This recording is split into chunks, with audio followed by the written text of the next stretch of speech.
Hello, do you remember my spiritual retreat photography? It seems like a while ago now, and I'm just catching up with the last couple of shoots that I did there, just to share the photography from the D3 and the D800.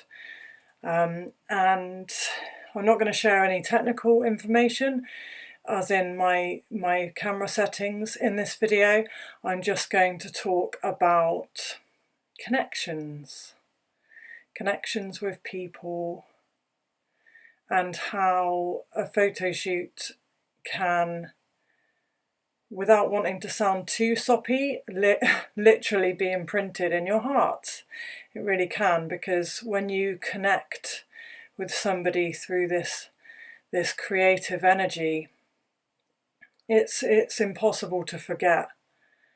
And the memory of the shoot is very special. So this is Hattie, and Hattie and I have a bit of a special connection, really. We seem to be like two peas in a pod in so many ways. And I absolutely loved capturing her on this retreat. We had a lot of fun. And I love just picking up the camera as well, just capturing her at random times, like when she was journaling here. But it was really special down by the waterfall, and the light was just, as you can see, just beautiful, at a beautiful height behind Hattie here. As you guys know, I love shooting into the sun. So it was great that the light was just situated just where it was, because I could have Hattie in the foreground and the water flowing and the light behind, and it was just amazing. And as you can see here, we're just completely surrounded by nature. And that's such a special way to kind of throw yourself into a shoot, when you're both out in nature, just surrounded by fresh air and this beautiful connection with the water, you know, the trees, and when the light is right as well, it just comes together so beautifully.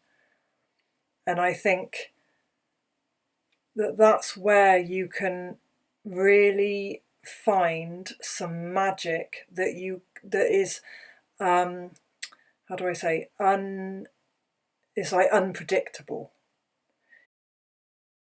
You never know out in nature what could happen, what wildlife could suddenly appear, or how when the sun changes and it goes in and out, and then you find somewhere, especially if you're somewhere that you've never been before, you might find a little nook and cranny that just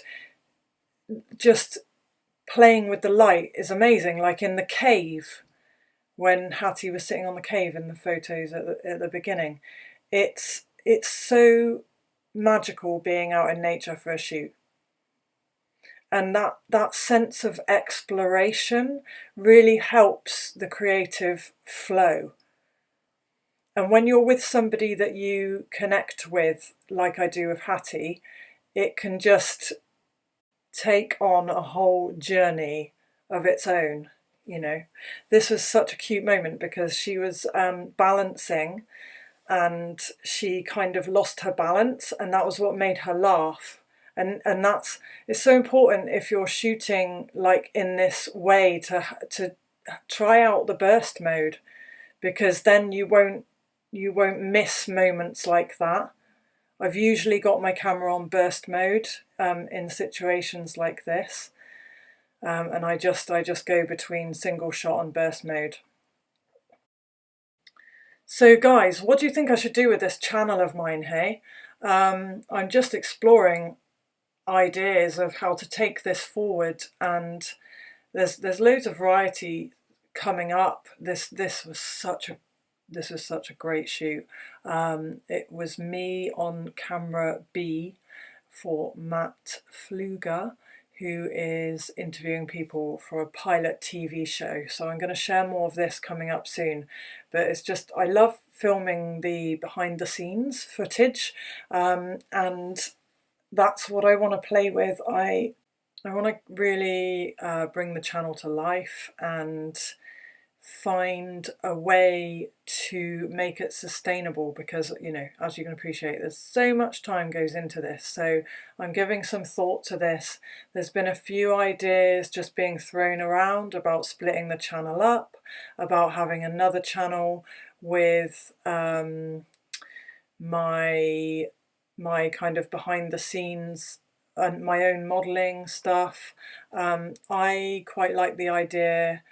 I think I mentioned ages ago about having subscriptions. So the subscription would be more of the behind the scenes content. And maybe I've got so much content for like other stuff that's going on, you know, for me in life right now. And yeah, so I'm toying with the idea of all of this, and, you know, without having the time to sustain 2 channels, I'm just feeling into keeping it all in one place on Claire's School of Photography.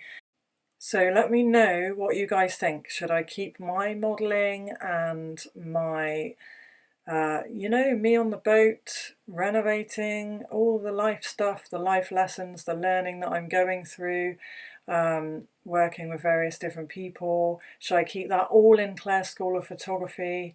Or should I be splitting this up? And yeah, I don't know. Help. Would love your feedback.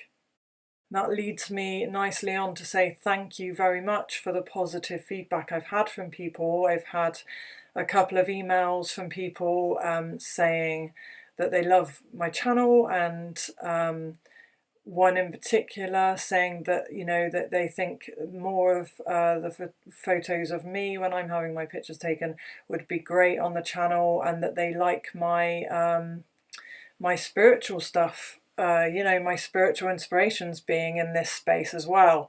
So that was really nice feedback, because that's what I'd like to do. I'd like to keep it all in one place, really. At least for now, you know, until I have an editor and somebody else running another channel.